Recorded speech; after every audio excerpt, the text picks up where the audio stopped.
أعوذ بالله من الشيطان الرجيم. بسم الله الرحمن الرحيم. عما يتساءلون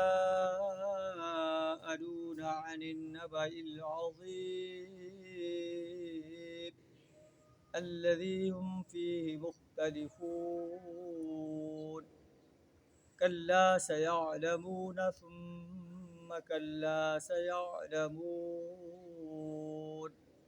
صدق اللہ العظیم. سورہ النبا کی پہلی آیات آپ کے سامنے تلاوت کی. سورہ النبا مکی صورت ہے. اس صورت کے اندر آخرت اور آخرت کے قائم ہونے اور اس کے دلائل بیان فرمائے گئے.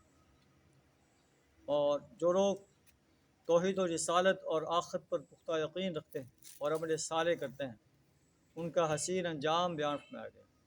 اور جو لوگ اس کا انکار کرتے ہیں ان کا بدترین انجام جو ہے وہ بیان فرمایا گیا. آیات کا ترجمہ کچھ اس طرح ہے: عما یتساءلون، یہ لوگ کس چیز کے بارے میں سوال کر رہے ہیں؟ کیا اس بڑی خبر کے بارے میں جس کے متعلق یہ مختلف چیمیں گویاں کرنے میں لگے ہوئے ہیں؟ کلا سیعلمون، ہرگز نہیں، ان قریب انہیں معلوم ہو جائے گا. ثم کلا سیعلمون، ہاں ہرگز نہیں، ان قریب انہیں معلوم ہو جائے گا. جب یہ قیامت آئے گی تو وہ اچانک آ جائے گی.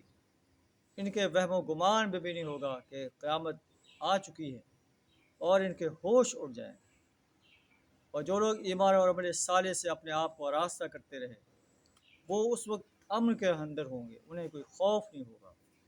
لا خوف علیہم ولا هم یحزنون. اللہ سے دعا ہمیں ایمان اور عمل صالح کے ساتھ اپنے آپ کو آراستہ کرنے کی توفیق عطا فرمائے، کفر، شرک اور نفاق سے اپنی پناہ عطا فرمائے. وآخر دعوانا الحمد للہ رب العالمین.